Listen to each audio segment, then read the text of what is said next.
So today I'm going to be diving into my favorite vocal effect that I use in almost every single mix in every single genre of music that I work with. This is a very flexible technique that you can use in any genre of music to make your vocals sound more alive, more upfront, and also thicker. Without any further ado, let's dive into the actual training on my favorite vocal effect. Also, if you haven't already, there's an EQ and compression guide that you can pick up for free right below this video. The first link should be that link to the EQ and compression guide. You can pick that up for free to help you in your journey of getting professional mixes. Today we're going to be talking about my go-to vocal effect that I use in every single mix. This is a technique that I've been using forever to make my vocals feel more alive without any obvious effects. So you can use this in any style of music with your own discretion. So the first step in creating this effect chain is to add an additional bus to our vocals. So it's going to be an effect bus. So we're just going to add a new bus to 26. We're going to route that bus back into our mix bus before we forget. I often do that, and then you create issues for yourself down the road. And we're going to name this vocal. The first thing that we want to do is create a slap delay. A stereo slap delay. I have a preset for this that I use every single time. Let's do the vibey slap back. Let me just walk through how to create this for you, so because obviously you don't have a preset for it. The first thing I do is create a delay, and this is a sample delay. It's really a stereo delay that only has one reflection, if you will, also known as a slapback delay. And then I generally will offset these 20 milliseconds or so. Some people time this to the timing of the song. I don't like to do that necessarily because I actually sometimes like having it to sound a little bit off, if you will, because it'll make the effect stand out, but it won't make it sound like I have too much of it, if that makes sense. Let's listen to this really quick just to see what the slapback delay with this sounds like just on its own. Make sure I have some routing here. It's gonna be really loud. It's obviously not gonna be this loud in the end, but just for example purposes, this is what this particular setup sounds like. We will sing a new song.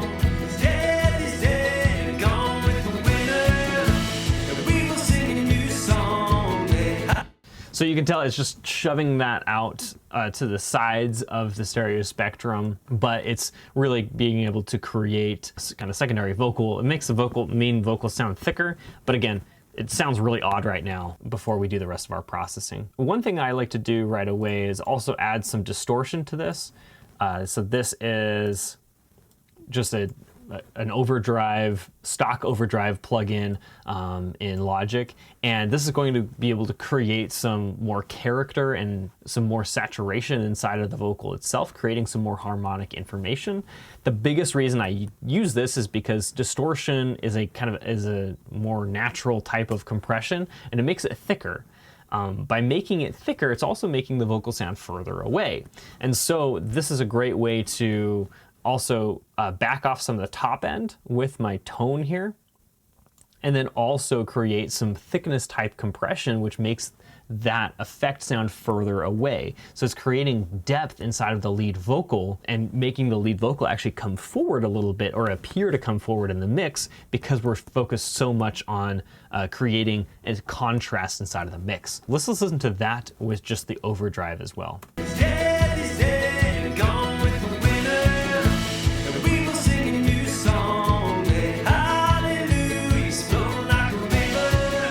So it's pretty subtle, but you can kind of see where that's headed. And the next thing I do is going to add an EQ. This is an Abbey Road EQ curve. It's usually used on a lot of reverbs to create some more rounded sounding reverbs, avoid adding too much top or low end. And so that's what I'm doing here. I've just gently sloped all the low and high end off, and then just a little tiny cut around here, around 1.1K, just to prevent to be a buildup of that, kind of radio effect. Here's that before and after. We will sing a new song.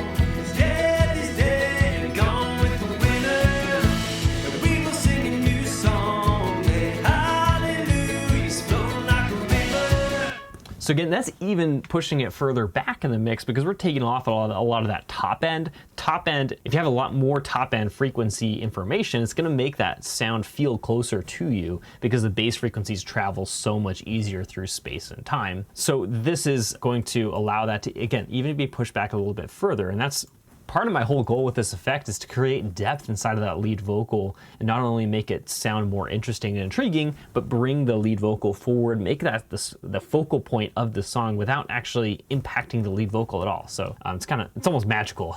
And then the last thing I'm doing here is I've added some additional EQ and then just some additional saturation. So these are just some preamps that I'm running it through just to create some more saturation in that effect. So this is, again, very subtle, but it's going to add some additional character to that effect. So here's before and after on this. We will sing a new song. It's dead, it's dead, and gone with the winner. We will sing a new song. Hallelujah, it's flowing like a river. We're coming back. What this EQ is doing is it's backing off the top end, getting a slight cut around 3.2 hertz, which that's also a frequency that makes things feel forward inside of a mix. And so it's backing that off so it sounds even further away, and then just kind of making up a little bit around that kind of 1K range, or 1.3K range, help that effect from not being lost, but also kind of creates that more mid-rangey sound to prevent it from getting lost in the mix, creating more presence, but also not too much in terms of feeling forward. That's what that EQ is doing, and I like the sound of that so far. So that is just my generic setup. I'm not done yet though. The last step is I'm either going to send the entire bus to one of my room reverbs, or I might just send part of it, depending on the song, to the room reverb. So this is an additional send off of this bus into the room reverb and then into my mix bus. So it's a little bit confusing in terms of the routing information if you're not already familiar with buses.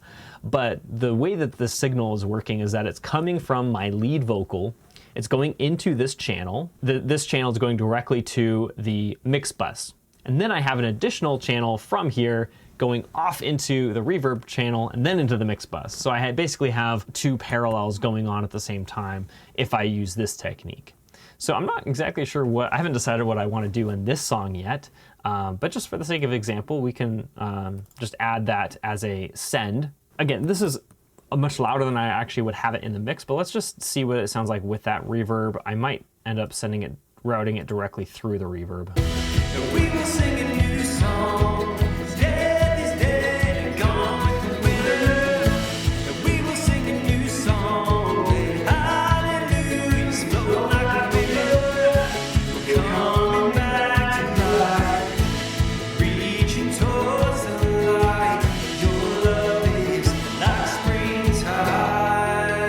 So the whole point of the sample delay at the very beginning is to not only create a stereo image of the lead vocal to make it sound bigger than it actually is, but also to create some separation between the direct sound and the effect. Because if I just slap on a reverb here, then it's going to push that lead vocal back inside of the mix, which is the last thing I want to do. I want that lead vocal to be front and center inside of this mix. This effect is creating some separation between the vocal and the effect, and then creating some more distance and space so to again bring that lead vocal forward. So with this, now I'm going to bring it all the way down to 0, and then I'm just going to mix this in very, very subtly. Right when I can hear it audibly, that's probably too much, and I'm going to back it off a little bit. Okay, so I'm just going to A/B this for you in solo, just so you can hear the difference that this effect actually makes. So here's without the effect, I'm going to add it in. We will sing a new song. Death is dead and gone with the winner. And we will sing a new song. Hallelujah's flowing like a river. So it's really not adding too much sonic information to the vocal, but again, it just smooths everything out, makes the vocal feel a little bit more full and thicker. It's because we're essentially creating more doubles of the lead vocal, but it's not creating a double in terms of creating phasing issues. It's just creating that subtle kind of tail to the vocal, which makes it sound a little bit thicker, a little bit more lively. A lot of the effects that I see people who are just starting to learn how to mix use is just way too much, way too extreme. Be very subtle with your effects, and it's gonna sound a lot more professional overall, generally speaking, unless you're really going for like an extreme effect, because you can do whatever you want when you mix, let's be honest. But just creating that extra 5% of the song, this is really where it's at 99% of the time. I generally avoid using big, impactful effects unless that was the intention of the song at the very beginning. With that said, thanks for watching. I hope this was helpful for you. Feel free to play around with this effect and let me know of your results with this. Super excited to see what everyone comes up with. Don't forget to subscribe and get notifications for the future videos that I release every Monday, Wednesday, and Friday. Thanks for watching and have a fantastic day.